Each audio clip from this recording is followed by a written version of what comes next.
Diberitakan sebelumnya kasus penggunaan narkoba oleh aparat penegak hukum kini sudah disidangkan di Pengadilan Negeri Kabupaten Situbondo, Jawa Timur. Namun menyisakan pertanyaan, hal ini disampaikan oleh penasihat terdakwa inisial D asal Desa Sumberkolak, Kecamatan Panarukan terkait masa penahanannya tidak sesuai dengan undang-undang dan menyampaikan nota keberatan atau sering disebut dengan eksepsi kepada majelis hakim saat persidangan. Selasa, 8 Maret 2022. Mari kita simak selengkapnya di Arjuna News yang mengabarkan lebih dari sekedar berita. Jenjang masa penahanannya, kalau menurut kami tidak sesuai dengan Undang-Undang Nomor 8 Tahun 1981 tentang KUHP. Nah, kami dalam sidang ini setelah pembacaan dakwaan, kami selaku kuasa hukumnya mengeksepsi dakwaan itu. Eksepsi itu yang berkaitan dengan kewenangan penangkapan, penahanan yang dilakukan oleh penyidik dan penuntut umum. Kami tetap mengacu kepada surat dakwaan yang dibuat oleh jaksa penuntut umum.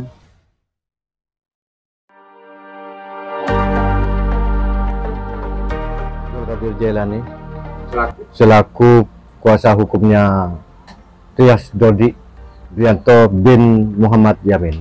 Ini terkait apa untuk kuasa hukum? Terkait dengan kasus narkoba. Ya. Ini bagaimana sih kronologi awal atau proses hukumnya, Mas Jailani? Kronologi awal si Dodi ini fakta di lapangan membeli, memakai sendiri 2 kali ya, dipakai dengan temannya yang bernama Hendri yang ketiga kalinya, yang keempat kalinya itu mau memakai lagi dengan Hendri, namun belum terlaksana, kedua-duaan tertangkap oleh pihak petugas Kepolisiannya. ya. Terus hal-hal tahapan pemeriksaannya bagaimana? Ya, kalau tahapan pemeriksaannya itu kan memang urusan wewenang intern dari pihak penyidik, tetapi jenjang masa penahanannya ya kalau menurut kami tidak sesuai dengan Undang-Undang Nomor 8 Tahun 1981 tentang KUHP. Nah, itu bagaimana? Ya tidak sesuai dengan masa penahanannya itu, jenjang penahanannya itu tidak sesuai dengan itu. Makanya kami dalam sidang kedua ini setelah pembacaan dakwaan, ya kami selaku kuasa hukumnya mengeksepsi dakwaan itu. Eksepsi itu diterima enggak? Ya, kalau eksepsi sudah kami sampaikan dan sudah kami bacakan. Harapannya ya diterima. Nah, kemudian kronologi yang tadi, nah si saudara Dodi ini bagaimana sih? Awal 1 kali dia diajak, bagaimana sih kronologi? Kalau saudara Dodi ini memang pertama itu membeli dipakai sendiri, kedua dipakai sendiri. Ketiga itu baru ada temannya yang bernama Hendri, dipakai bersama Hendri. Yang keempat ini juga mau dipakai, datang lagi si Hendri, mau dipakai dengan Hendri juga, tapi kedahuluan tertangkap itu.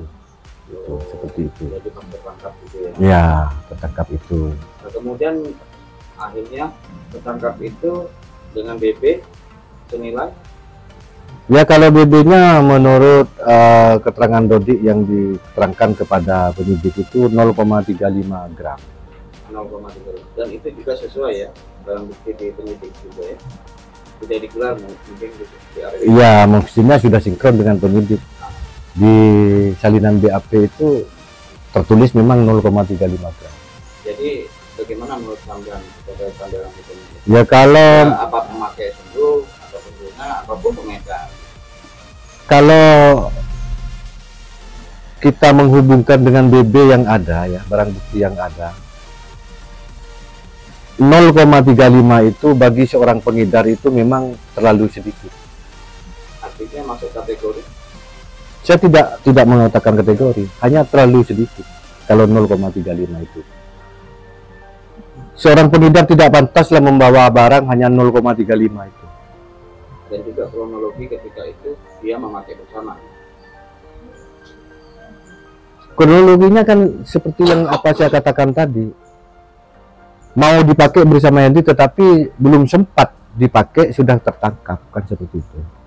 Bersama Hendy ini ya, itu sudah juga semua diterangkan di dalam BAP si Hendy ini. berarti pemakainya 2 orang menurut pengakuan dari saudara Dodi. Dia pakai bersama. Iya, pakai bersama. Nah, kemudian yang ditahan siapa sekarang? Yang diproses lah secara hukum. Ya si Dodi. Jadi pemakai satunya belum. Ini bagaimana menurut Anda? Ya kalau menurut saya seharusnya si Hendry ini karena sudah juga disebut oleh Dodi di dalam BAP, ya seharusnya diproses juga seharusnya. Jadi seperti itu. Ya. Tetapi kami kan tidak tahu kok sampai saat ini kenapa belum diproses. Itu kan hak seorang penyidik. Apa memang dipanggil tidak hadir, apa memang dicari tidak ketemu, kan kami tidak ngerti. Tapi pada faktanya sekarang hanya yang diproses itu aja ya. Ya seharusnya harus diproses itu. Mungkin dugaan-dugaan mungkin apa yang menjadi proses itu, kalau tidak diproses itu. Saya tidak bisa mengatakan itu kalau hanya sekedar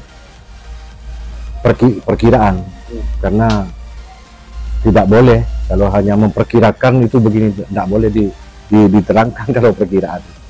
Jadi kecuali sudah ada bukti faktanya seperti ini, baru saya boleh bicara.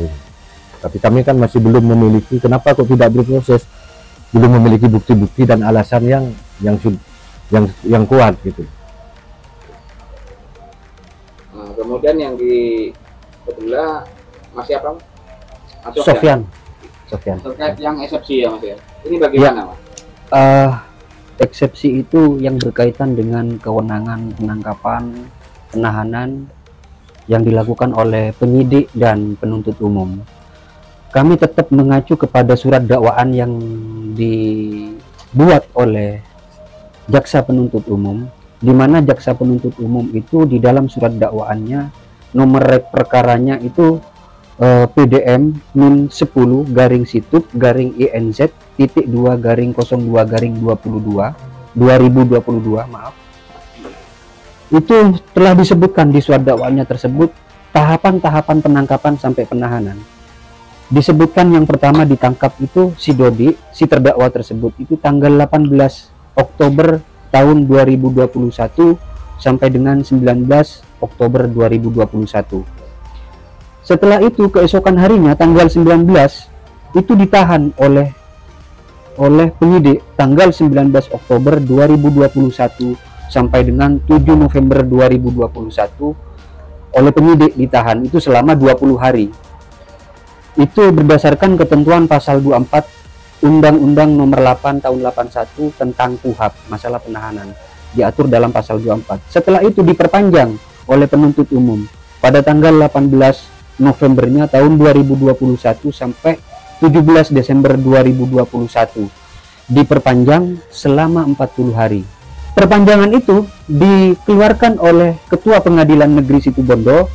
Perpanjangan yang pertama itu tanggal 18 Desember 2021 sampai dengan 16 Januari 2022 selama 30 hari. Itu diperpanjang masa perpanjangan. Setelah itu diperpanjang yang kedua, itu memang ada aturannya di pasal 29 tanggal 17 Januarinya 2022 sampai dengan 15 Februari 2022. Masa perpanjangan penahanan yang diberikan oleh ketua pengadilan. Yang janggal di sini, sebelum berakhir masa penahanan tanggal 15 Februari tersebut, di tanggal 7 Februarinya penyidik penuntut umum di sini kembali lagi kepada pasal 25-nya menggunakan kewenangan dia mengeluarkan surat perintah penahanan terhadap Dodi pada tanggal 7 Februarinya tahun 2022 sampai dengan 26 Februari 2022 itu ditahan oleh penuntut umum berdasarkan di surat dakwaannya tersebut. Maka berdasarkan urut-urutan ini kami sangat keberatan. Keberatan kami yang pertama itu masa perpanjangan itu memang benar 30 hari. Itu ketentuan dalam KUHP pasal 29. Perpanjangan yang kedua lagi 30 hari. Di mana batas akhirnya? Di tanggal 15 Februari. Lalu di mana kita melihat bahwa di situ sudah melebihi dari 2 kali masa perpanjangan? Kita lihat dari pelimpahan berkas perkara dari kejaksaan ke pengadilan negeri itu pada tanggal 17 Februarinya. Seharusnya pelimpahan berkas perkara itu adalah batas akhir masa perpanjangan penahanan yang dikeluarkan oleh pengadilan negeri berdasarkan ketentuan KUHP, yakni pada tanggal 15-nya. Seharusnya kejaksaan itu melimpahkan batas akhirnya minimal tanggal 15-nya.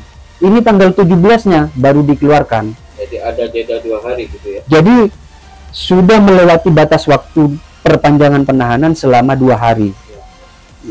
Itu diatur dalam pasal 29 ayat 6 yang menyebutkan setelah waktu 60 hari, waktu masa perpanjangan tersebut, 2 kali masa perpanjangan 60 hari, walaupun perkara tersebut belum selesai diperiksa atau belum diputus, tersangka atau terdakwa harus sudah dikeluarkan dari tahanan demi hukum. Ini bunyinya pasal 29 ayat 6-nya, Mas. Sesuai dengan undang-undang itu. Sesuai dengan Undang-Undang Nomor 8 Tahun 81 tentang KUHP. Ya. Terus yang kedua, keberatan kami itu terkait dengan surat perintah penahanan. Di awal kami sudah sebutkan tadi. Jadi surat perintah penahanan itu dikeluarkan pada masa si terdakwa Dodi Febrianto, Trias Dodi Febrianto alias Dodi bin Muhammad Yamin almarhum ini. Pada masa perpanjangan penahanan tanggal 15 itu masih belum selesai. Di tanggal 7-nya Kejaksaan Negeri Situbondo melalui jaksa penuntut umum itu mengeluarkan surat perintah penahanan terhadap terdakwa pada tanggal 7 Februarinya. Padahal di tanggal tersebut masih ada masa perpanjangan penahanan yang dikeluarkan oleh Pengadilan Negeri Situbondo. Jadi dari situ timbul semacam pertentangan hukum. Padahal pasal 29 itu telah menyebutkan dikecualikan dari jangka waktu penahanan sebagaimana tersebut pada pasal 24. Pasal 24 ini mengatur tentang penyidikan di kepolisian. Pasal 25 dikecualikan ini pasal 26, pasal 27 dan pasal 28. Tetapi kejaksaan itu masih kembali kepada pasal 25, padahal Kejaksaan Negeri itu di awal sudah menggunakan penerapan penahanan khusus yang diatur oleh pasal 29, yang intinya adalah pasal pengecualian terhadap pasal 24, 25, 26 sampai 28 tersebut. Terus keberatan kami yang ketiga itu jika merujuk kepada surat perintah penahanan yang dikeluarkan oleh jaksa, maka tahapan penahanan yang diterapkan oleh jaksa penuntut umum dan tertuang di surat dakwaan tersebut itu kacau balau sehingga tidak ada dalam ketentuan KUHP, dan jumlah total keseluruhan penahanan Dodi itu yang tertuang dalam surat dakwaan sampai batas akhir perintah penahanan yang dikeluarkan oleh Kejaksaan Negeri itu 131 hari, dengan rinciannya itu tanggal 19 sampai tanggal 7 November selama 20 hari itu tahanan penyidik, 8 November 2021 sampai dengan 17 Desember 2021 perpanjangan penuntut umum, 18 Desember 2021 sampai dengan 16 Januari 2022 selama 30 hari itu perpanjangan oleh Ketua Pengadilan. 17 Januari 2022 sampai 15 Februari 2022 30 hari perpanjangan masa kedua oleh Ketua Pengadilan Negeri Situbondo. Tanggal 7 Februari 2022 sampai 26 Februari 2022 terhitung dari batas akhir penahanan perpanjangan penahanan itu ada lebih 11 hari, maka total keseluruhan penahanan Dodi sampai tanggal 26-nya itu 131 hari, yang itu pun para pakar hukum pun tidak akan pernah menemukan dalam hukum acara penahanan di luar batas tersebut, karena itu tidak diatur dalam Undang-Undang Nomor 8 Tahun 81 tentang KUHAP tersebut. Maka dari itu berdasarkan eksepsi yang diberikan ruang kepada kami untuk menyampaikan eksepsi kepada majelis hakim, kami menyampaikan kesimpulan bahwa si Dodi itu berdasarkan ketentuan KUHAP pasal 29 tersebut ayat 6-nya, maka si Dodi itu harus dikeluarkan dari tahanan demi hukum. Ini perintah undang-undang, bukan perintah kami sebagai penasihat hukum. Terus mungkin yang eksepsi, kesimpulan eksepsi yang kami sampaikan, bahwa si Dodi itu penahanannya tidak sesuai dengan ketentuan KUHAP, maka kami minta kepada majelis hakim untuk mengeluarkan terdakwa itu dari tahanan demi hukum. Hal ini bila mana tidak terjadi, istilahnya harapan atau menjadi eksepsi selaku PH, apa yang akan dilakukan selanjutnya selaku PH?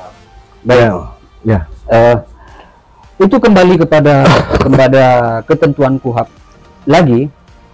Kami sebenarnya keberatan itu di dalam KUHAP yang terkait dengan masalah penahanan yang dilakukan oleh penyidik dan penuntut umum, maka keberatannya itu harus diajukan kepada Ketua Pengadilan Tinggi Jawa Timur, Surabaya, karena kami menghormati proses persidangan. Kami menggunakan hak kami untuk mengajukan eksepsi dan sekaligus menyampaikan keberatan-keberatan kami kepada majelis hakim yang sudah kami sampaikan di persidangan tadi.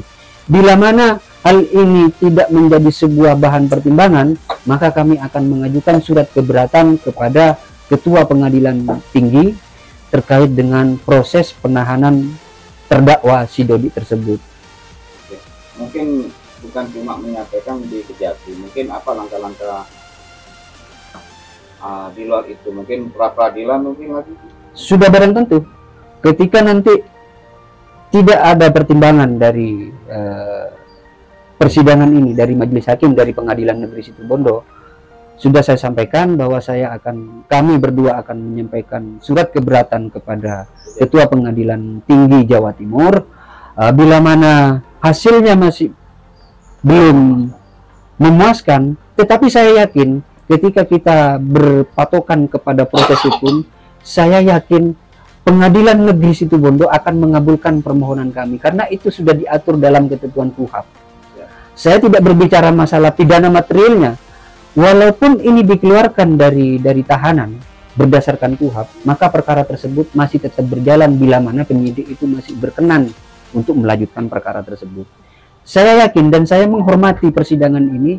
Insya Allah majelis hakim itu akan mengabulkan permohonan kami, karena acuan kami sudah jelas dalam KUHAP. Mungkin seperti itu ya. Siap. Saya kira seperti itu. Terima kasih. Siap.